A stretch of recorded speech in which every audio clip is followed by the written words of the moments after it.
Welcome to the Low Carb Athlete Podcast, where we focus on discussing topics to help you burn fat, optimize health, and improve performance in life and sports. Transform the whole you from the inside out with the holistic method. Let's dive in. Here's your host, Debbie Potts. Hey friends, it's Debbie Potts, the host of the Low Carb Athlete Podcast. And today we're going to not just talk about low carb, but the opposite of low carb is high fat, but also high protein, the carnivore diet. I actually got Shawn Baker to come on my podcast to talk about the science behind the carnivore diet. So I'm excited to have Shawn just talk away about the carnivore. I really didn't have to ask too many questions. He could talk for hours about this subject. He's obviously very educated and very passionate about the carnivore diet for healing and reducing fatigue and reversing symptoms of diabetes, digestion, depression, mental disorders, skin issues, and more with the carnivore diet. So before we get started, I want to bring in the sponsor of today's show, Kion Sleep. Now, I don't know about you, but I've been really focusing on optimizing my sleep. And I'm excited to share that Kion, one of my favorite companies that I trust because they do their research, they have a new product out called Kion Sleep. And regardless of how good or bad you are catching your Z's, your health, your athletic performance, and recovery, and the list goes on, could all benefit from a more restful sleep and a deeper sleep. If you wear a Whoop band or your Oura ring, you're probably tracking your deep sleep and REM sleep and trying different hacks. And as I say, hacking your stacks before bed to see what works and what doesn't work to improve that sleep score. Now, Kion Sleep is something you can try. Kion Sleep targets two neurotransmitters, GABA and serotonin, that have the most impact on lulling your body into a deep, restful slumber. This natural, clinically researched, amino acid-based approach to your sleep can help you fall asleep fast, stay asleep, and improve your sleep quality, which are all important benefits for the athlete who wants to improve their recovery and the aging process. Sleep is key. Kion Sleep is made with the highest quality of raw ingredients that meet the high standards of Kion and the strictest supplement manufacturing guidelines, and has gone through the most comprehensive third-party testing in both the raw ingredients and the finished product. That's why I trust Kion products, because I know what they do before they bring a product out on the market. As Kion Sleep, it has L-tryptophan. It's an amino acid that boosts sleep-promoting compounds that help improve sleep quality, latency, and duration, and is a precursor to melatonin. Kion Sleep has 1,000 milligrams of L-tryptophan, and this is the effective dose that they've found used in clinical studies. It also has L-theanine. L-theanine promotes brainwave states associated with relaxation, helping you to fall asleep faster and stay asleep longer. The Kion Sleep formula has 200 milligrams of L-theanine, and this is the amount shown in clinical research to improve sleep quality. It also has what's called pharma-GABA. It's a natural form of GABA shown to play a critical role in reducing stress and anxiety, promoting feelings of relaxation and calmness. That's all about GABA, the neurotransmitter. And it improves concentration and mental alertness. They use 100 milligrams of GABA, which is an effective dose they found in human studies. So how do you use Kion Sleep? It's best used in part of your nightly bedtime routine. So hopefully you have a sleep hygiene routine. If not, you need one. You want to take 3 capsules 30 minutes before bed and take nightly to promote a regular restful sleep. And as I always say, test and not guess. Does this supplement work for you? So try Kion Sleep without any other supplements at night and track your sleep score with your Oura ring or Whoop band and find out if it's effective or not. Also, I just put on my Instagram today, Aura has a new Gucci Aura ring. So if you want to go in style, you can spend a lot more money on an Aura ring that has a Gucci logo on it if you're into fashion. So you can go to Kion to get 20% off with my code Debbie plus Kion. That's DEBBIE plus KION. So use that on checkout. You might want to get some Kion aminos to go with that, the creatine and the Kion Flex, Kion Omegas. I use it all. Kion Lean. I use the colostrum and the creatine in my shake with the Kion Whey. I use the Kion aminos pre and post workout. We want 20 grams post workout. I'll be using the Kion Flex at night away from any other food. You want to have that when you have any inflammation or sore muscles. Kion Omegas, we want to get 2 to 4 grams, I've heard, on those essential fatty acids and have that with a fat soluble product as olive oil or have it with your meal. So there's so many Kion products I use and trust because we know the co-founders thoroughly do their research. So with that, let's move on to the show today with Shawn Baker.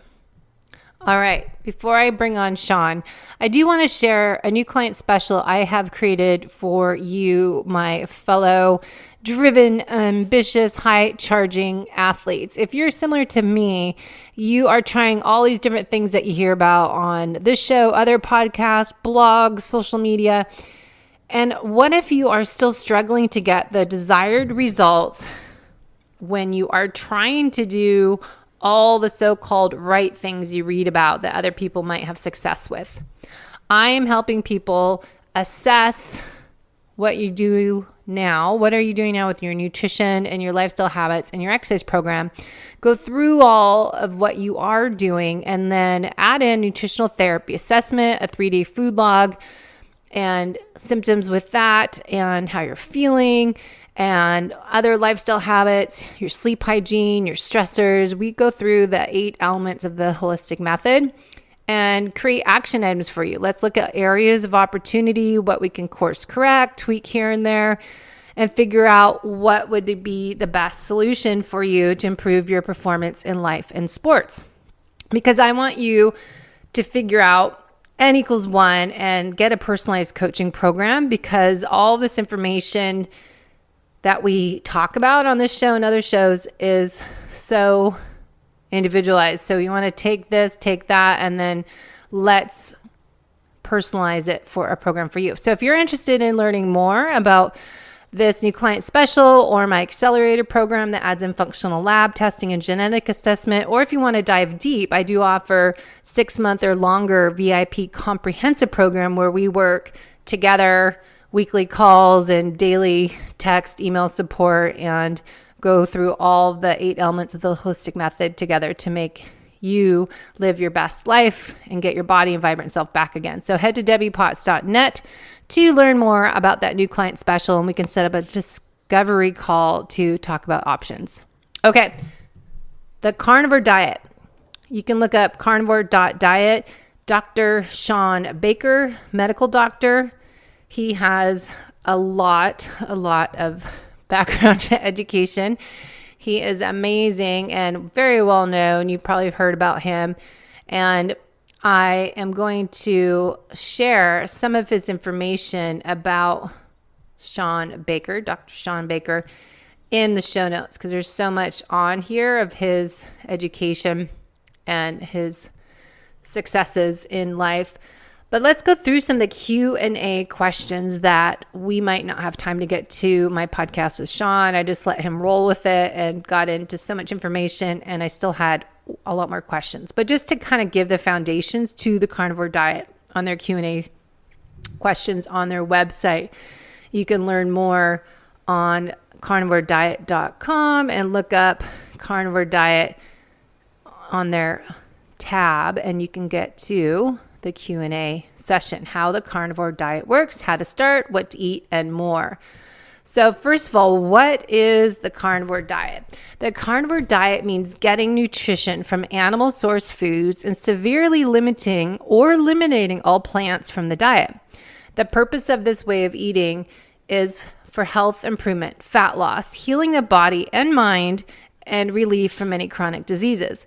Thousands of people have reduced or even reversed symptoms of diabetes, digestive symptoms, depression, mental disorders, skin conditions, joint pain, hormonal imbalances, Lyme disease, chronic fatigue, candida overgrowth, pain, and inflammation.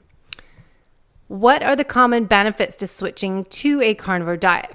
Well, many people have reduced or even reversed symptoms of diabetes, GI problems, joint pain, mental disorders, skin, hormonal imbalances, inflammation, blood pressure.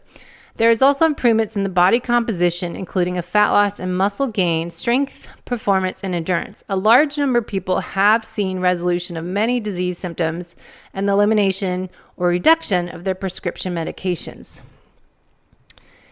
What are the foods typically allowed on a carnivore diet? Well, obviously it's animal-based, so any meat from animal is fine, including the fat, the muscle, and organs if desired. Most people seem to gravitate to and feel best on ruminant meat as beef, lamb, goat, deer, elk, or others. Pork, chicken, eggs, and seafood are also well tolerated. Dairy products, well, those can be included for some people, but many people are intolerant to dairy, especially commercial pasteurized cow dairy. Test and not guess on that. I'll add that in.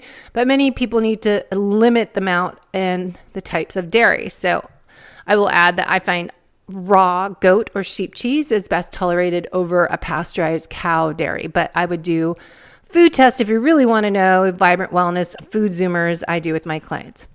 Spices as seasonings are used depending on the preference and tolerance. Coffee and tea may be consumed, but many find that excluding them is helpful. Same goes for alcohol.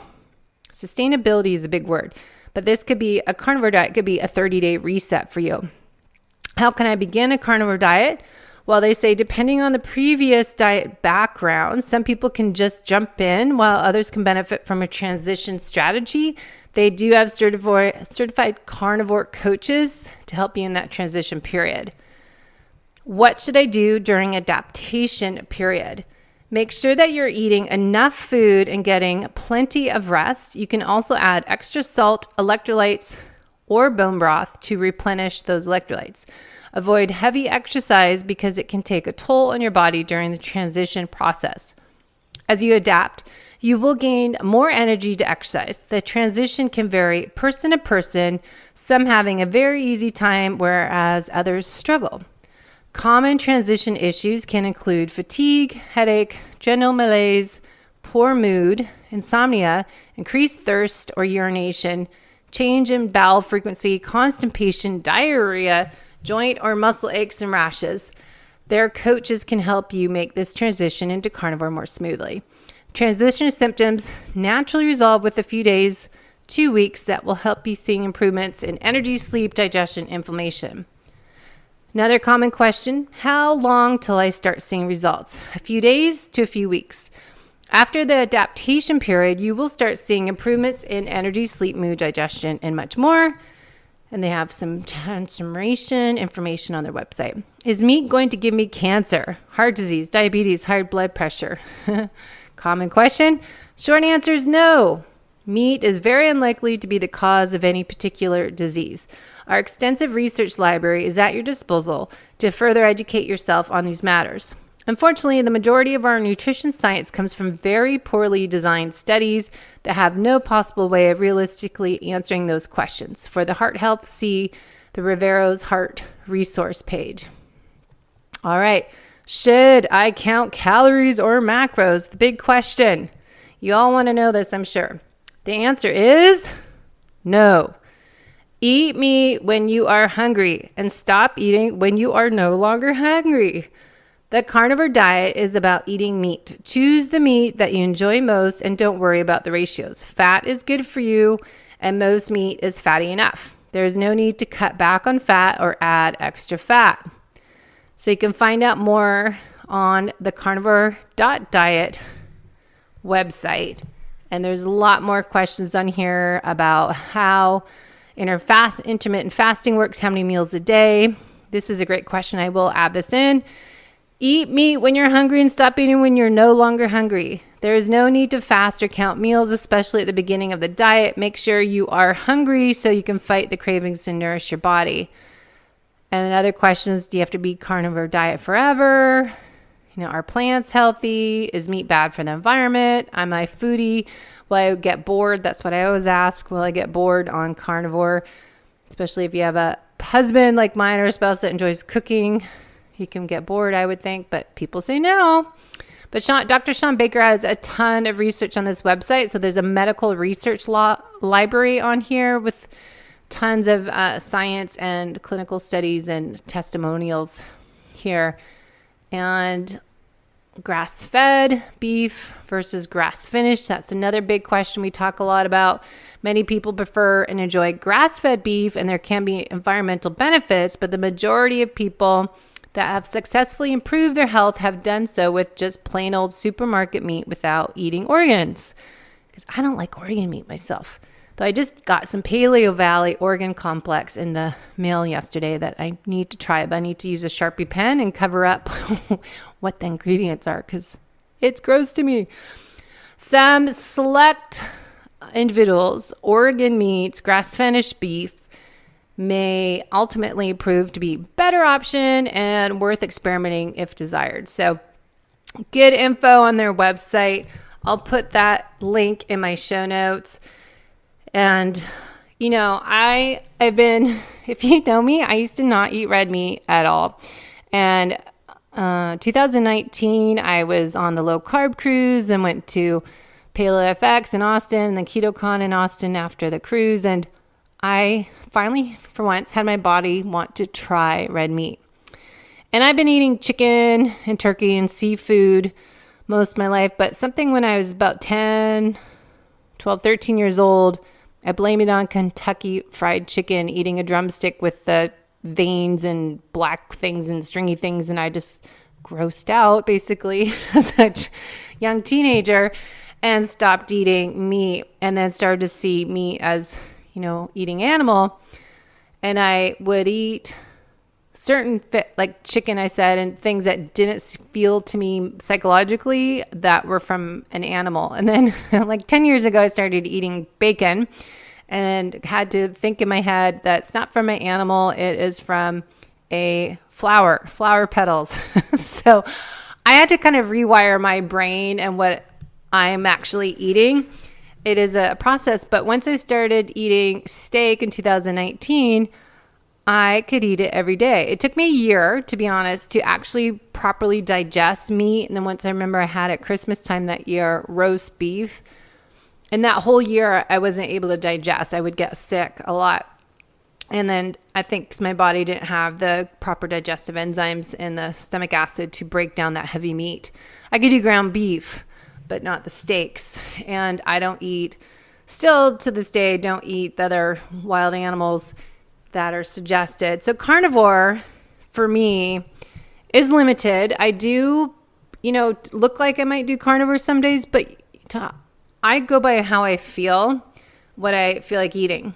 And if I want to have some Brussels sprouts or cauliflower or broccoli that we make with bacon and bacon fat, I'll eat it, but sometimes I just don't feel like it. I used to be the salad queen. All I ate was salads, huge bowl of salad.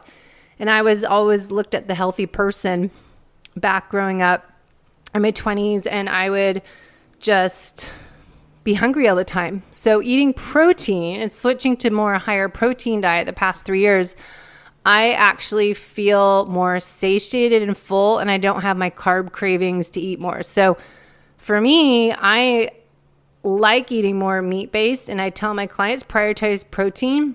Eat that on your plate first, then eat the rest of the stuff, and often you're full. Today, for example, I had a 3-hour bike ride, and then I had an hour later probably a Keon Whey protein shake with some colostrum and glutamine and what else did I add in there? Some ashwagandha and some maca and some mushroom blend. I put all this superfoods and gut healing creatine. That's what I added too for brain health. I threw that all into a blender with some frozen avocado, and I had that. And then a couple hours later, I started to get hungry, and I had some tri-tip. And if you're ever in Encinitas, you must go to Cardiff Seaside Market. they have Cardiff crack. It's tri-tip that's seasoned, marinated, and it is freaking amazing. So I just had some of that. So that fills me up. So I don't feel like eating anything else. But some days I do. So I'm not strict carnivore. I just go by with what my body needs and feels like, especially it depends on my exercise that day. So we really try to teach my clients how to match your exercise, your fueling, your nutrition with your exercise. So it'll vary day to day, and we want to take that into account. So you probably don't want to listen to me. You want to listen to Shawn Baker. So let's bring him on. And for real, I'll bring on Shawn now. Okay, I'm ready to chat with Shawn Baker, the carnivore man, because we are often, most of us, endurance athletes training a lot and doing more damage to our muscles and building it up. And I'm all about performance and longevity. Shawn, thanks for coming on my show to talk to us, triathlete, endurance athletes, people that often do too much in life and actually cause more damage than good with their workouts. So I'm trying to create more awareness of how this chronic cardio is not ideal and how nutrition would be a good way to look at what to eat, how to eat, when, why, all that with their exercise. So thanks for sharing your wisdom today on the carnivore diet, because you are the master, the founder pretty much of this world.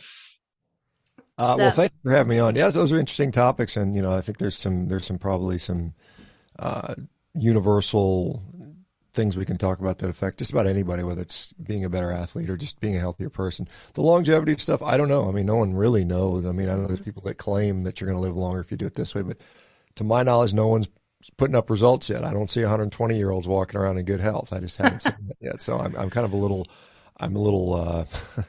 hesitant to make any longevity claims. What I will say is, I think quality of life, I think, is super important. And I do think that the same things that provide us a good quality of life, that is, absence from disease, absence from discomfort, pain, good function, and muscle has a big role in that, are probably going to result in certainly a better quality of life, a longer functional health span, and very likely a longer lifespan. But I can't, no one can make any guarantees on that stuff yet.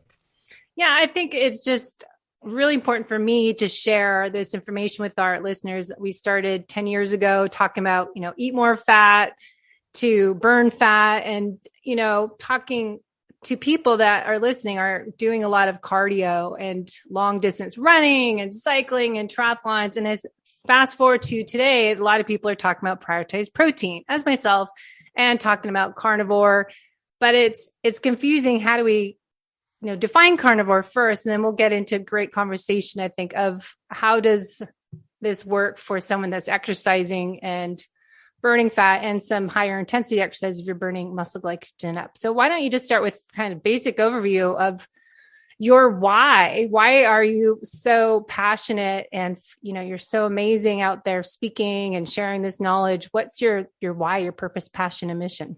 Well, I mean, I'm a physician, and so the reason I went to medical school, what I want to do is because I wanted to hopefully get people healthier. I mean, I think that's all why most of us do that. And so, I went the route as a surgeon, and certainly I improved some quality of life for some people, but I felt like at the end of the day, there were better things I could do with my time, I suppose. And I argue that I think I'm making a bigger effect now than I could as a surgeon. So, I mean, that's, and I mean, literally every single day, without exception, I get people telling me that their health has done a 180. They've dramatically changed their life, anything from, severe depression to, crippling pain, chronic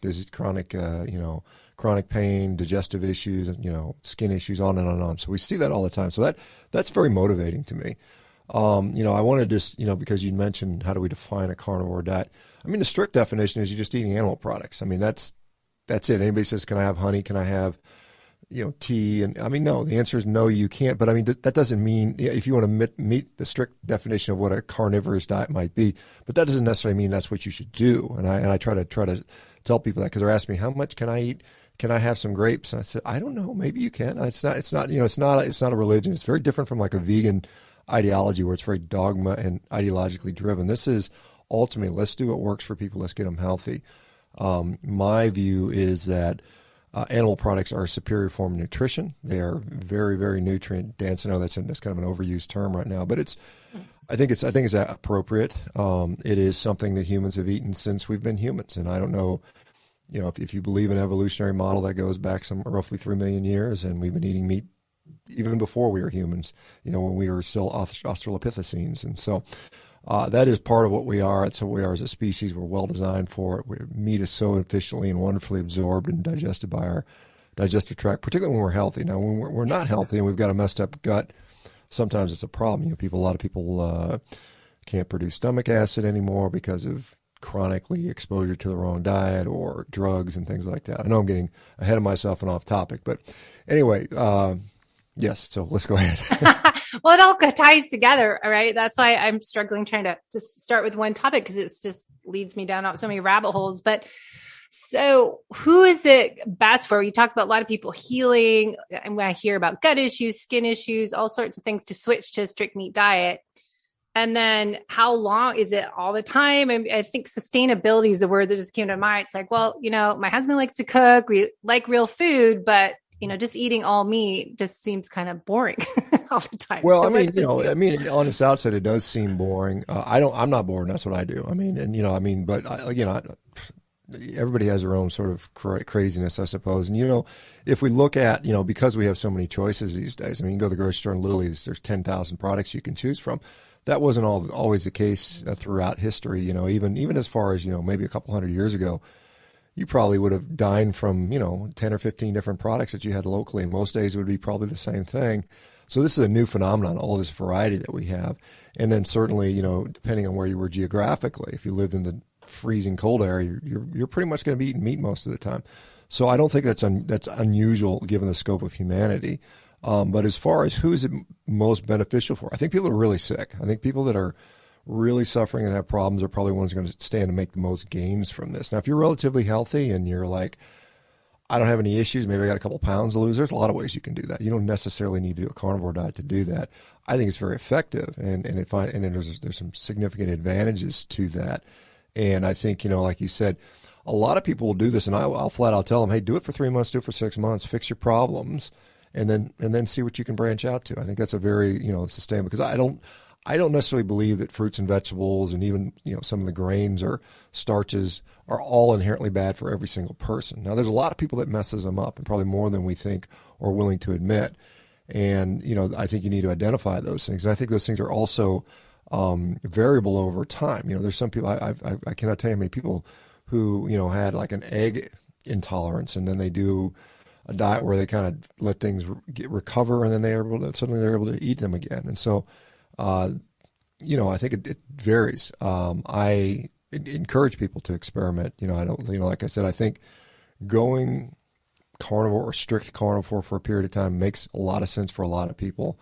Some people, depending upon, depending on what statistic you read and what population you read, food addiction affects 10% of us, and, probably more so in the obese population, the diabetic population. And so those people struggle with, without abstinence. Moderation doesn't work for those people. You can't moderate something which you can't tell someone to moderate something which they can't moderate.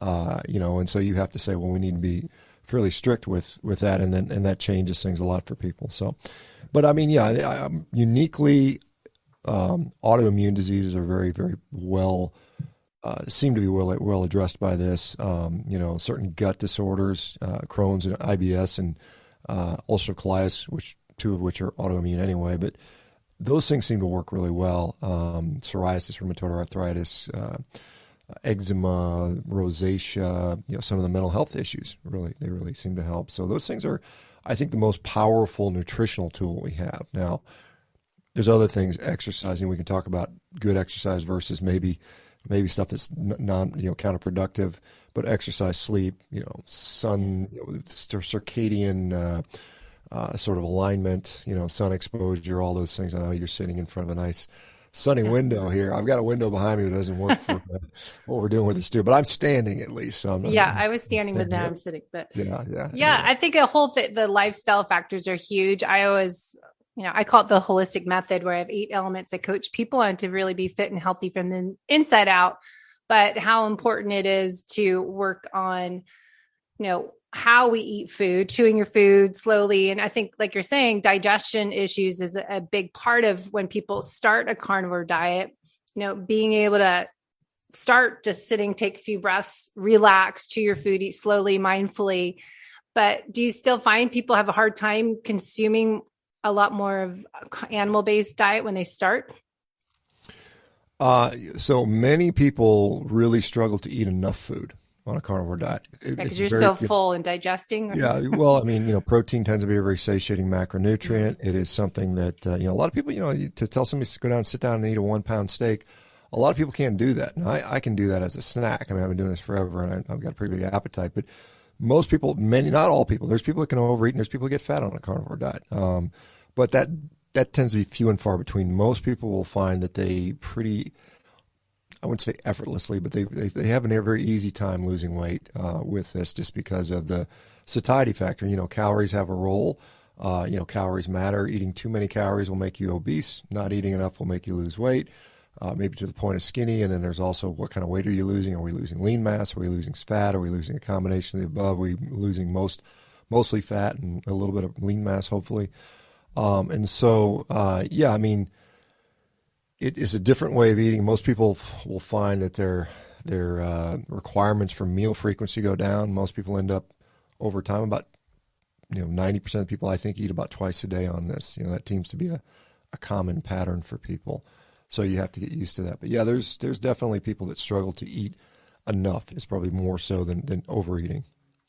So I call it more intuitive fasting when I started eating more meat, especially after a couple of years. It was 2019 when I was with Stephanie Holbrook and all these other people on the low carb cruise and KetoCon. And I was not a big animal meat eater and got converted and gradually started eating that. And I know I feel satiated and full. And I completely feel different eating more protein, but it does take me longer to digest and break down. And you end up not being hungry, and it's intuitive fasting or unintentional fasting is what I mean. It just happens to fast. But I guess that goes into one of my other questions is, fasting and carnivores, this kind of happens. Do you have a set time, and then how to get enough protein in the macros when you are so full eating a steak or 2 grass-fed burgers or whatever you're eating?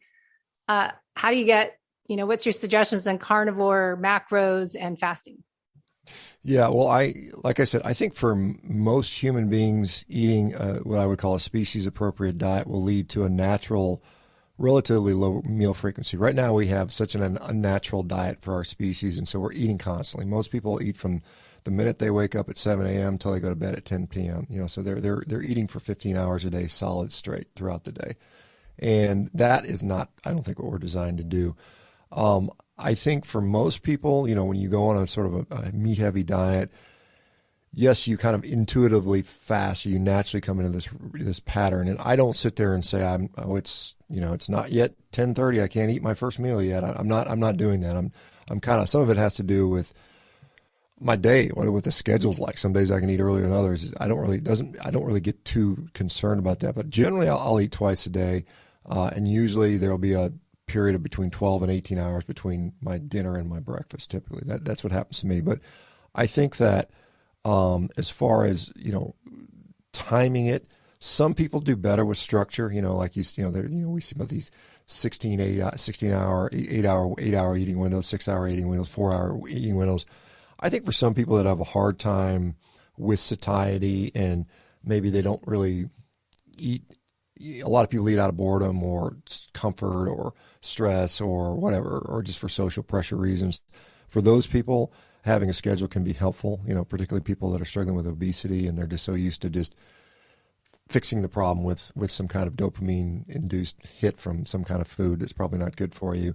Those people probably benefit from that. And if anything, it just decreases the amount of time they're exposed to these unhealthy foods. But I don't initially tell people to fast or worry about it. I think, once you start switching over to a more meat intense diet, those things kind of naturally take care of itself. And I think that's how we're designed. I mean, there's no animal on the planet that's looking at a stopwatch or using an app or, looking at a menu. Yeah. I mean, they just eat what they're designed to eat, and they do fine, and they're not overweight, and they generally are free of chronic disease, and they, most of the time they get eaten or they get injured. I mean, unfortunately.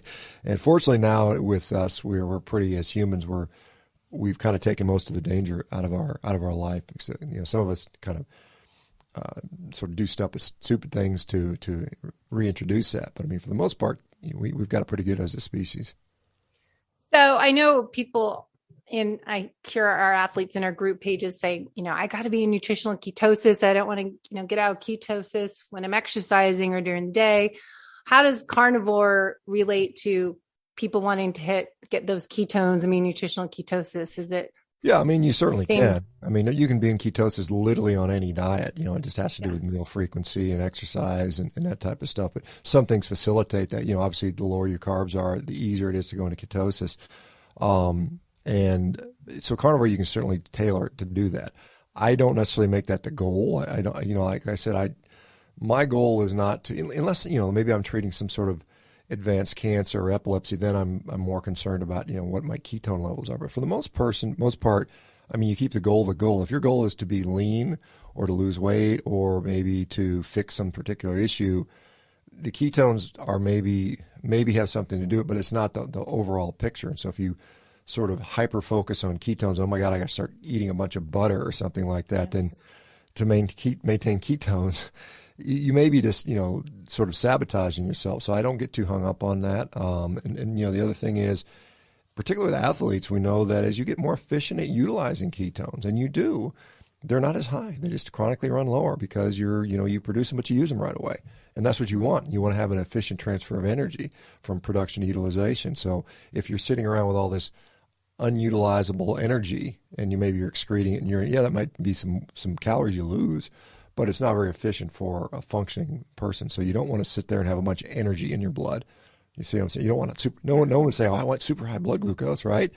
So why would you want super, super high ketones necessarily, if your goal is, unless you're, like I said, if your goal is to, there is a relationship between ketones and blood glucose, and usually you don't see ketones with high blood glucose. And so there's a shift in that thing. And maybe you would argue that, ketones should be higher than they are. But even, the work through like Verta Health, who's done a lot of work on diabetes reversal in their clinics, they started discovering what the definition of nutritional ketosis as per Jeff Volek, Steve Finney was 0.5 millimolar.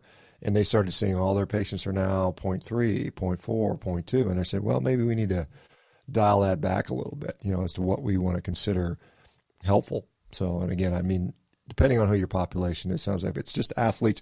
The other thing I would mention about the athletic population, particularly the endurance athlete, you may be aware there was a paper came out, I think about it's been a year and a half now, looking at low carb athletes and their protein requirements, and it is up. It is up beyond what a normal athlete on a higher carb diet would be. So that's something to keep in mind. And so I'm a pretty big advocate of protein. I think I value lean tissue, and I think it's helpful for just a number of things, not only just function, but like I said, resistance to disease. So you're going to have to go on the higher side, I think, as an athlete. Yeah, I think I was laughed last few years when keto started being popular, and now it's, people keep talking about more carnivore. And then I think everyone goes to, oh, I'm only supposed to eat fat and whatever fat, all fat. And then they forgot about protein. Now it's all right. Oh no, wait, I need to have protein. And people just are back and forth. They don't really understand how to eat, why we need to eat and when to eat and all of that. And I think it's just interesting to watch this nutrition world go back and forth. I guess start with paleo and just all these words, but really we want to eat food. I would say nutritional therapy, we're taught eat food that balances your blood sugar, gives you energy, satiety, fullness, and lasts for hours, and then not have the inflammatory foods. And when you take out the oxalates, lectins, FODMAPs, I'm like, well, what's left to eat is just meat. So I understand the whole carnivore process. When you look at what foods people can't eat, when I do their lab testing and look at their health and symptoms that they have, it really comes down to just eliminate all those inflammatory foods. So you're left with a carnivore diet. Yeah. Meat is a pretty safe food, particularly red meat. And I know there's a lot of bashing around red meat, but it truly is. It tends to be very low inflammatory. It tends to meet all those criteria that you listed off. And it's, again, it's an incredibly nutrient packed powerhouse of food. I think if there's anything as a superfood out there, I think red meat is it, beef, lamb, and things like that. Interestingly, somebody has sent me, there was a look at the Google trends for search diets for the last 5 years. And what you can see is a ketogenic diet has taken off as the number one diet. It used to be Weight Watchers about 5 years ago, and ketogenic diet has taken the number one spot. And then it's starting like, that was like 2016. And then 2018, the carnivore diet started to pop into that thing. And now it's just blown by vegan diet and blown by all these other diets, DASH, Mediterranean. And now it's sitting there like just even with the quote unquote plant-based diet. So we're starting to get more and more people realizing that, maybe there's something here to animal products and plants may not be it, because obviously you see a huge kind of really corporate back push to go plant-based. And really, I think that's grounded in the fact that their eyes are seeing all these dollar signs that they can make all this really cheap, hyper-processed food and pretend it's good for the environment and pretend it's better for our health. And, and it doesn't have that evil saturated fat and cholesterol, which is so evil, then they can make all this money on this stuff. And it's really a disservice to people. I just heard that, but my client was telling me about Bill Gates was behind one of those, that we shouldn't eat animal meat and it's not sustainable. He's invested in about everything. So, one of the things is he's talking about, the all Western developed world should go on a 100% synthetic meat diet, which is just insane. No one wants to do that. And the only way they would be able to do that is to legislate it and force it and make raising animals illegal. And there's some people that would do that or willing to do that. So I think we have to, as a community, collectively push back as strongly as possible to do whatever it takes to prevent that from happening. Because I think we have such a problem already in society with so many people sick from eating all this processed garbage, and to sort of shift further in that direction is just maddening. It makes no sense at all. So I know, speaking of, grass-fed meat, good quality meat, do you have a preference, like just eat whatever meat you can get? I know some people that carnivore, they would say, just go to Wendy's. I've listened to Dr. Ken Berry and Eric Westman, and they would just rather people go get meat than eat French fries. Yeah. I'm in the same category with that regard. I think, yes, if that's what you can afford, that's what you should do. It's still going to give you a tremendous benefit. In fact, the data I've got on 12,000 people shows the exact same thing. The study from Harvard University on the carnivore diet basically showed the same thing. It's just, it doesn't matter for as far as disease reversal and getting off medications and symptomatic relief.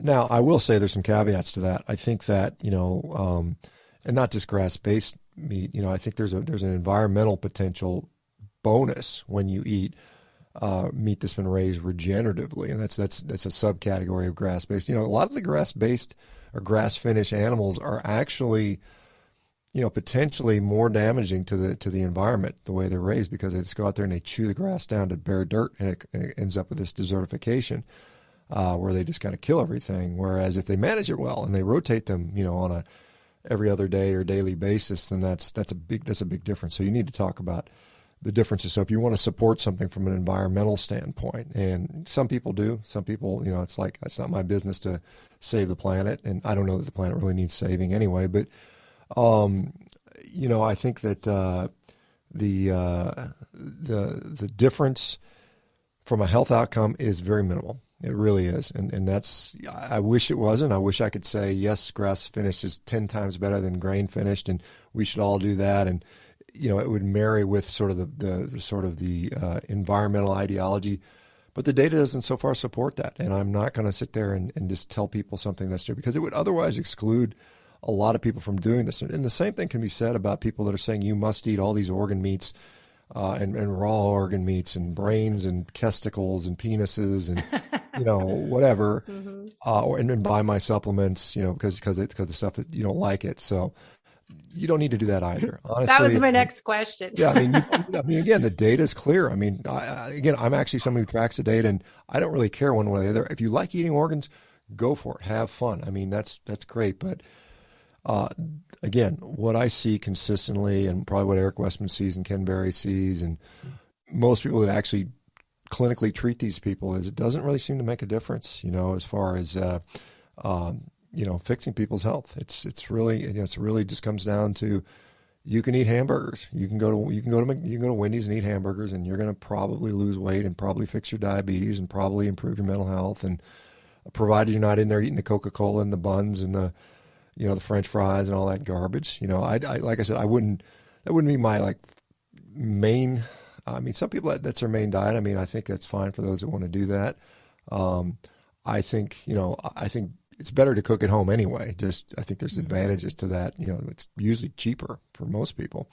And it's just a better, I think it's just better to be able to, make your own food at home and not rely on going out to eat all the time, because there are some things, surprisingly, these fast food places are pretty good about not actually putting canola oil or soybean oil or whatever with their hamburgers. They don't use it. It's a waste of money for them. They don't need it. The meat already has fat in it, so they don't do that.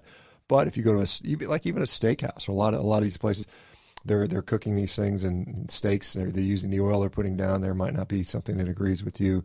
They're using sugar in a lot of the even some of the toppings, and so cooking at home, you know what you're getting. At least most of the time you do. That's a benefit. One of the benefits of COVID is my husband and I both working at home, and he cooks, and great chef. So he'd cook our steak or whatever we like to have at lunchtime at 2:00. And it's like, oh, this is great. Don't have to eat out at all. But I know some people go to In-N-Out Burger and get the Flying Dutchman or something. There's burger patties with cheese on top. And having the cheese part of it, cow dairy, is always harder for us to digest than having meat issues, digestion issues. Yeah, dairy is an interesting one. I think that while some people do just fine with dairy and have no problem with it, there are a lot of people that really struggle with dairy for various reasons, and so I just have to say, be cautious with it. I think there's people that find that it's very easy to overconsume. I think particularly liquid dairy. I mean, you think about milks and creams. It's very easy to overconsume calories when they're in a liquid form. We're not really, outside of being a baby, this is when we're designed to drink calories. And that's a period of rapid growth. I mean, we grow more rapidly during our infancy than any other time in our life. And so we need that high calorie, high nutrient food. But later in life, it's not that can you have a glass of milk once a day and not be a problem? Yeah, that's probably fine for most people. But I know as a kid, I'd drink a gallon of milk a day. I mean, I remember my dad would get mad because he'd come home from work, there'd be no milk. And so I was, when I was old enough, I was like, oh, you got to go to the store now and buy a gallon of milk, because I drank it all. And we know there's relationships between people that drink dairy and don't in height. And so we do know a lot, it shows for growth. But I think once you reach your adulthood, it can be a problem, concentrated, whatever it is, concentrated carbohydrates in the form of powders, flours, sugars, liquid fats, like creams and butters, and powdered protein powders. I mean, we're not designed to, think about it in the wild. How would you get a powder? I mean, it would take you a lot of extreme effort to get a powder. And why would you ever even want to do that?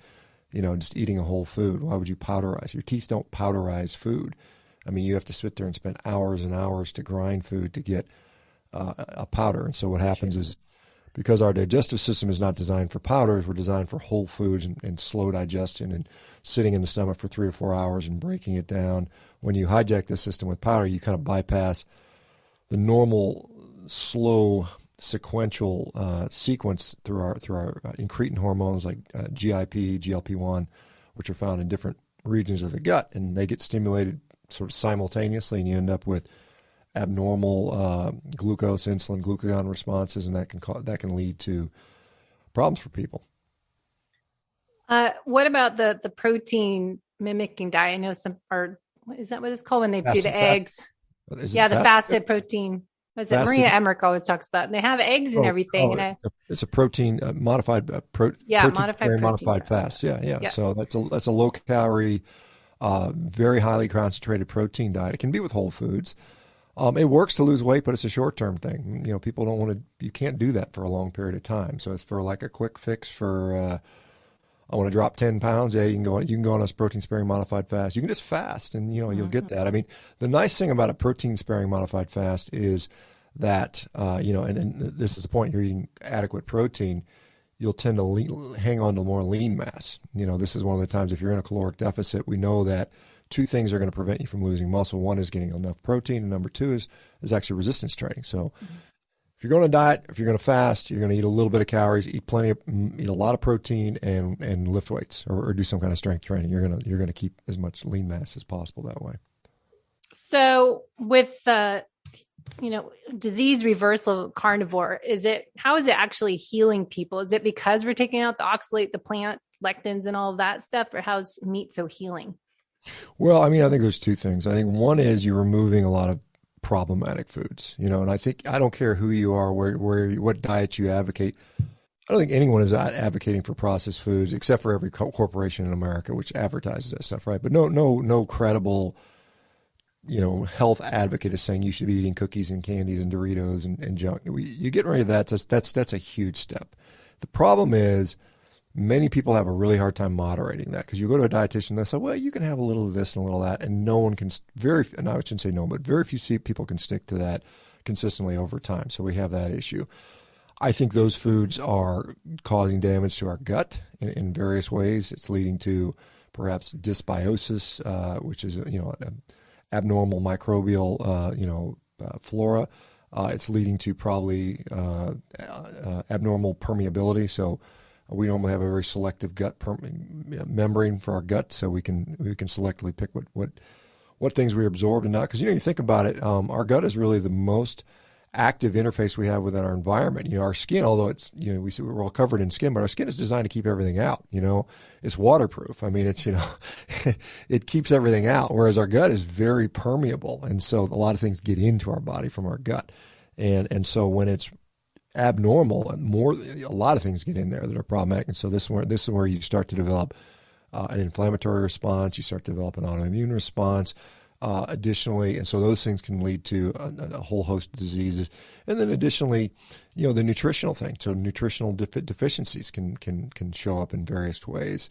And so when we're on a diet that is, one, devoid of much nutrients, and then two, there are also these quote unquote things called anti-nutrients, which prevent the absorption. So we know things like lectins and phytates and oxalates and fiber to some degree prevents the absorption of a lot of different minerals, particularly. Like for instance, we hear so much about polyphenols, how wonderful they are, but polyphenols actually block the absorption of proteins and fats, which we need, which are essential nutrients. And these polyphenols really aren't. They're not essential.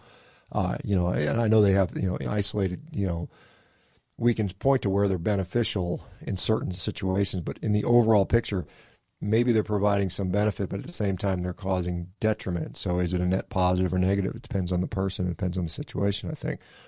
But I mean, as far as, so I think meat, on a meat-only diet, you're removing all the garbage for sure. And then, the nutrition and the absorption of that nutrition is so much more superior. And, you just have this plenty of nutrition. You got what you need to heal things. You think about it, if I, like say I need to heal, so I use a trauma example. If I pull my muscle and, I tear some of the muscle fibers in my hamstring when I'm running sprints, right? So now I've got to heal that. And what's it going to take to heal that? Well, it's going to take supplies, and those supplies are basically, what are we made out of? We're made out of cells, and our cells are animal-based. We're not plant-based. We don't have, we have a membrane. We don't have a cell wall, and there's different, we don't have cellulose. We have cholesterol, and we have, animal fats and proteins, what we're made out of. We're not made out of carbohydrates. We're not made out of fiber. And so we're concentrating, giving that in a very concentrated form. It's just more efficient. Whereas, if you're trying to select that out through, broccoli doesn't have a lot of animal fat. It doesn't have any. It doesn't have a lot of, it has some protein, but it's harder to access, and so it's just more efficient for healing things. And whether it's a torn hamstring muscle or perhaps a sick, inflamed, damaged liver, all those cells need to be regenerated to a degree, and providing them with the nutrition that is just almost identical, in structure and in ratio and absorbability. Very good absorbability makes a big difference. And so if you're not doing organ meat, it's okay to just eat strict animal protein, or do we need to add any nutrient supplementation? I'll go back to, the observations of Vilmar Stefansson, who spent a dozen years living among the Inuit. And he basically said, look, you just need meat with enough fat, and that's it. The organ meats we threw to the dogs. I mean, that literally, he's on video in 1954 in an interview saying that that's what we did. And these people have sustained for millennia. Now, are there people that eat organ meats? Are there, and a lot of people like to say, well, look at these, Hadza hunters, or these people living in the jungles or wherever, and they use those as sort of, well, they eat the whole animal. Well, of course they do, because otherwise they're starving. They don't have much food. They used to be in a situation where they had elephants and rhinos and big giant animals they could eat, and they had plenty of meat. And now they're literally scrounging around for baboons. And so they're like eating every last morsel of the animal. And I get it, not wanting to be wasteful, and it makes sense to me in respecting and honoring the animal. But do you need to do that to be healthy? I would say the answer is no, just because I've experienced it, I've done it. I've just seen so many people do it without that. And I do think, unfortunately, some of the people promoting it have a sort of financial gain to sort of push that message out there, particularly around selling supplements, which are doing well. They're making a lot of money doing that. But to claim that that's somehow essential. I mean, even if, like you said, you could eat an egg. I mean, an egg has, if you think about a chicken is a mammal. It's an animal. Well, it's not a mammal, it's a bird, but it's an animal, and it has everything it needs to make a full bird, from birth from embryo to, chick. And it's all in the yolk. So everything that's in the yolk is going to be, what you're going to need largely. There's protein, there's fat, there's all kinds of vitamins and other nutrients. And so you can just add some eggs in there if you're really worried about it. But I literally have lived for a year or two on just straight red meat and nothing else, and no problems. Now, what do I do day to day now? Like now I'm eating basically steak and eggs in my diet. I mean, it's because I enjoy it. And that's my variety, steak, the variety, I guess. So I know I'm going to run out of time. So let's focus we have like 15 minutes to talk about how to put this all together for someone that's doing more endurance training, running, cycling, triathlons, and hopefully they do strength training, because I keep telling everyone you must lift weights to improve the aging process. And for the aging athlete, we really need to do that, especially females. So like say you're doing a morning cardio session, like a run, maybe do that fasted, and then like timing when to eat afterwards. Are you promoting fasted morning exercise would be, I guess, what I'm asking. And then how do you time when you eat based on your workouts? Well, I mean, there's some physiologic facts that may influence your decision. So we know that, like, for instance, carbohydrates are absorbed and we have a glucose spike usually about 30 to 45 minutes after a carb-heavy meal or carb-isolated feeding. With protein, it's about 3 to 4 hours. Protein and fat, it might even be longer. It might be 8 hours before you see that, that little rise in glucose. And that may confer some sort of athletic advantage. So, like, for instance, when I won the world championships in rowing, and granted, this was a sprint row, this is 500-meter row, so it's about a minute and a half event. For you. For me, yeah. Like 3 minutes for me. Right. So when I won that when I won the world championships, I literally had a 3-pound steak 3 hours before I went, because I knew that my protein would be bumped up then, and it worked fine. I think fasted cardio is fine. I mean, I don't, like I said, some people just don't like to eat in the morning, and particularly if you're going to go out for a run at 6 a.m. or 7 a.m., it's not very convenient to get up at 3 o'clock in the morning to eat a steak if you're doing that. So, I mean, it might make sense to do it that way. I think that, as far as, protein, again, we mentioned endurance athletes need a lot of protein. So you need to make sure, like 1.0 gram, or like Dr. Leon says, or more.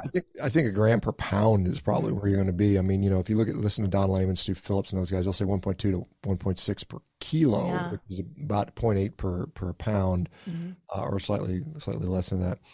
But that's in someone who's also eating a decent amount of carbohydrates. Carbohydrates tend to be sparing for some of the other, because if you're not consuming carbohydrates, some of that amino acids are going to be shuttled into gluconeogenesis and not turned into structure. So you're going to have to eat more protein.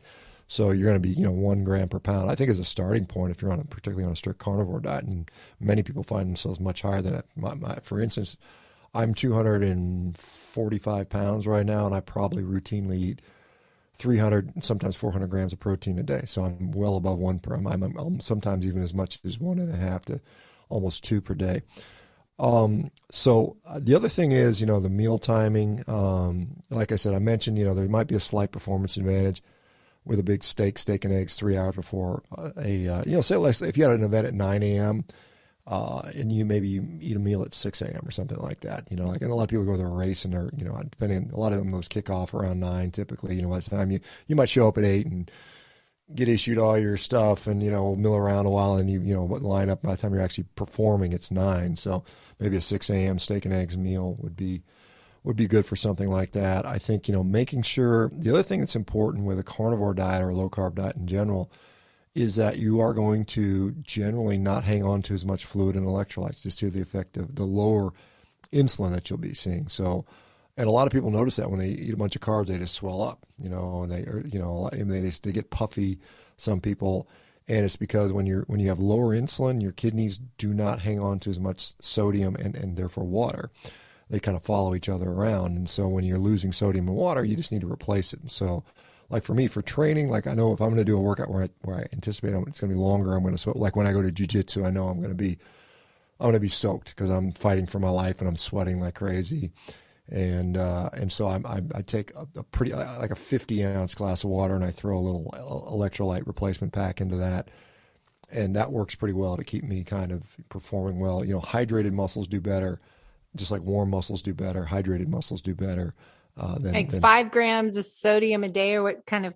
I was listening to Rob Wolf on electrolytes. Yeah, I mean if I were to guess what I consume, I would probably say I'm somewhere in that neighborhood. I don't measure that. I'm kind of intuitive, but I mean that's probably fair for most people.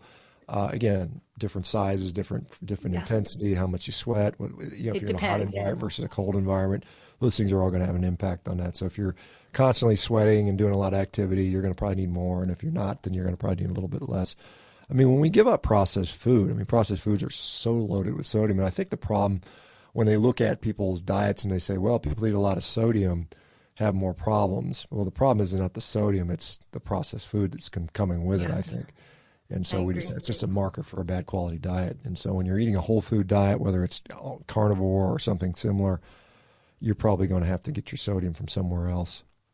So the other question too, with exercise and timing your protein, you're saying 3 hours before, but post workout, if it's cardio or strength, would you wait a little bit, or what's your timing post workout for having a meal? Yeah, again, the literature on this is mostly looking at protein powders, and it's mostly looking at people on conventional diets, and it's mostly looking at strength training, where they show that if you can get 30 grams of protein in you 2 hours before 2 hours after exercise, it's going to give you a slight advantage. It's probably such a slight advantage, it's probably not that big of a deal. The quote unquote anabolic window.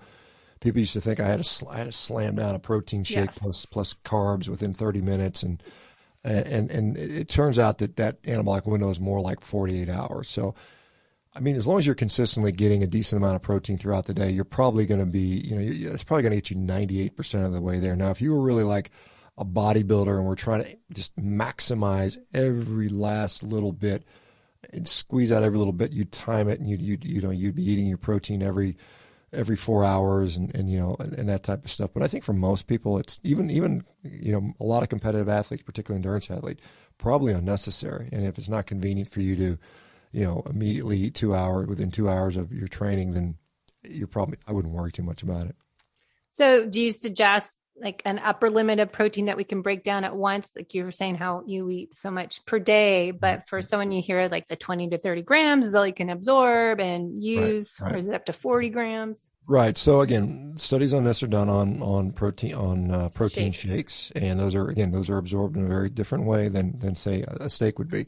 In fact, I asked Don Layman, who's regarded as one of the top guys in the world, about this. Is we just never do studies on steaks. We just don't have the money to do it, right? And the issue is because we know that protein powder, for instance, is absorbed very rapidly, and beyond 30 grams, and again you have to scale that for the size of the person. That would be the average size person. So a bigger person could probably handle 40 or 50 grams, and that's going to max out muscle protein synthesis. But there's other things that are going on for protein. That's not the only thing that protein does. Just our gut turnover, our daily gut turnover requires a ton of protein to meet our nutritional needs for that. So you're going to get some of that. But the point I'm trying to make about protein shakes versus a steak is a protein shake is absorbed very rapidly. So we have this rapid, uptake of these nutrients, all the amino acids, and then our body does metabolically, our liver converts some of it to ketones, some of it to glucose, and the rest becomes structural components. But with a steak, it's absorbed very, very slowly. You're just little by little, you're getting it. You're just getting this little slow, steady drips. You're not getting this huge bolus at one time. So, to think about it, if I could only eat 30 grams of protein, at one time, then I would be eating, a 3-ounce steak or something like that, a 3 or 4 ounce steak, And, I mean, maybe I could do that 3 times a day. I would starve to death. I mean, humans would have starved to death if we would have never been able to do it. Can you imagine ancient man walking around with little Tupperware containers containing exactly, little 3-ounce servings, and I'm going to eat those once every, 3 or 4 every hours. hour. Not how we're designed as a species. And so meat is just digested in a very slow fashion. That's by design.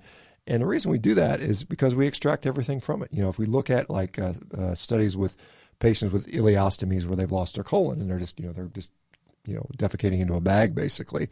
When we look at that, all the protein, all the meat is gone. It's gone by the time it hits the ileocecal valve at the end of the small intestine. It's completely absorbed.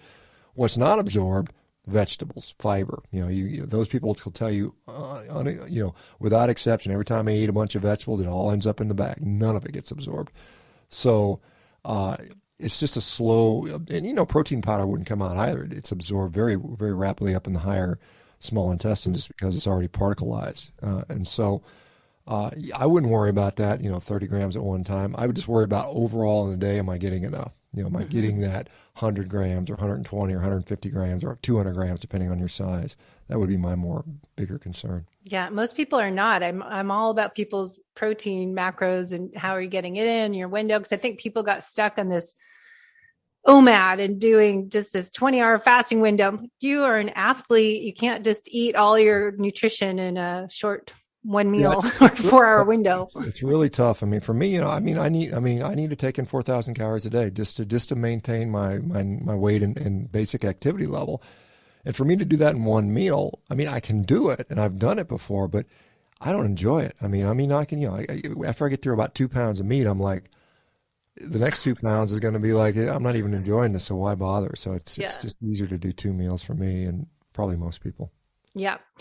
And last question, probably we can fit in, but a lot of people probably afraid of not getting enough muscle glycogen refueled. And do they need to do a carb refeed at night? If they're working out, are we doing gluconeogenesis, depleting our protein to replace the carbs, glycogen in our muscles? What do we want to tell Well, people?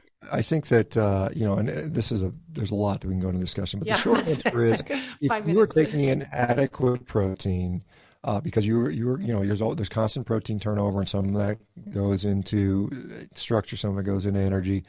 But if you're providing your body plenty of protein, you are going to, for the most part, meet your glycolytic needs. You're going to restore your glycogen to a level where you can perform at a very high level. The exception to that would be, like I said, there's some people that would do like maybe some high-level CrossFit athletes where they are literally doing 3 workouts a day, and they just can't keep up with that pace, and they may need some amount of external source of glucose to provide it. But for the most person, like if you're somebody that, you do 1 run a day, which is probably 99% of the athletes, you're fine, just making sure you get enough there. Now, there's an adaptation period it takes. And so if you switch from a high-carb diet to a carnivore diet, you may see a definite decline in performance for a month, 2 months, 3 months, even as much as 6 months some athletes take to fully convert. And the question is it worth it? Are the benefits outweighing the negative for you? And do you want to stick that out? So for the answer, for some people it's no. For some people it's definitely. But yeah, you definitely can meet that. But your body does upregulate its efficiency towards gluconeogenesis.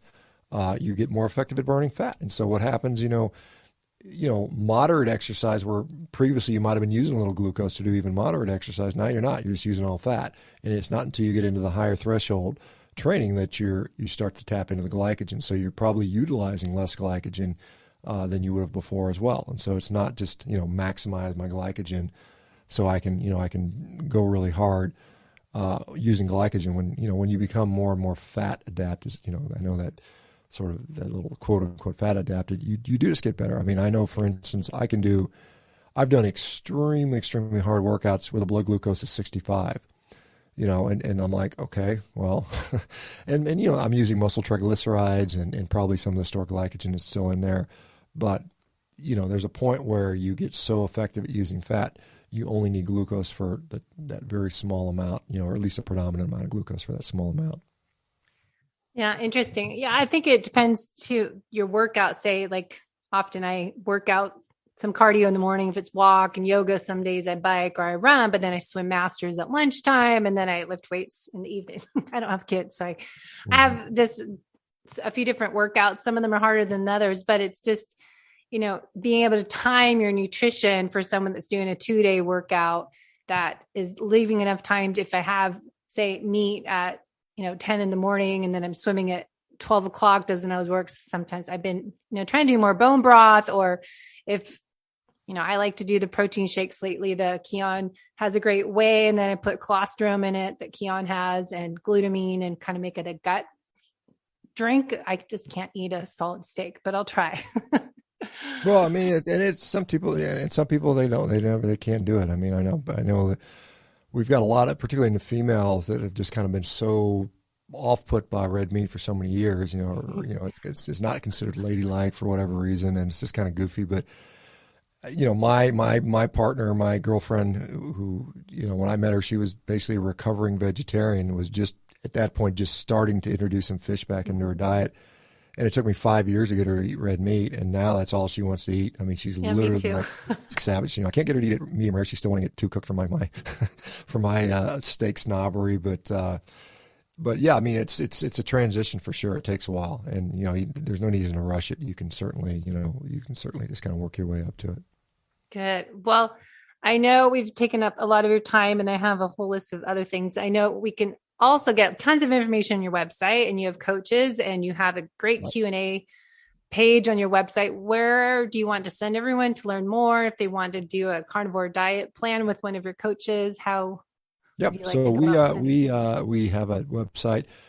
You can find it at carnivore.diet. Carnivore.diet. That's a website. It goes into our Rivero platform, which is, we're going to utilize that for more of a medical side of things. But if you just want information on carnivore diet, go to carnivore.diet, and it'll refer you to our Rivero page, which has the carnivore diet specific stuff. So now, is that like your new program? Is that more for medical health issues? So Rivero, we're still in the process of building that out. We've got to hire some physicians, and we've got to finish building out some of the software and some of the app stuff that's going to go with that. So that's still kind of in process. So the carnivore diet is what we've had for the last 2 years.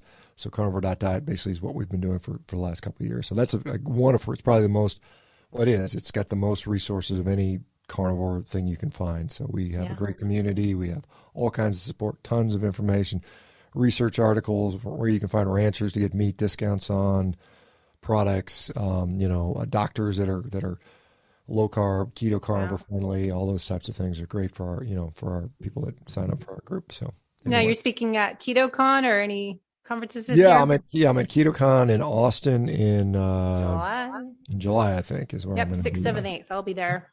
Well, I'll have to say hi then. Good. Awesome. Good. Yeah, there's a big lineup coming. So hopefully everyone comes to KetoCon, because I know I went to Paleo FX, sadly, a couple weeks ago at the poor conference. Didn't have anybody.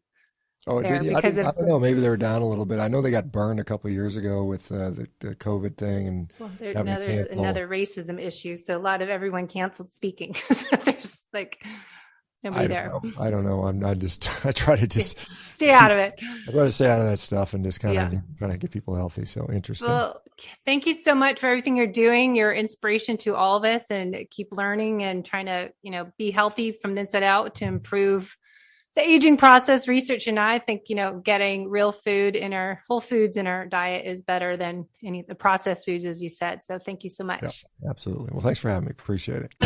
Thanks for listening to the Low Carb Athlete Podcast. If you have any questions, feedback, or topic suggestions, let us know on Facebook or at debbiepotts.net. You can help us to continue to grow by leaving a review on iTunes. Thanks again, and we'll see you next time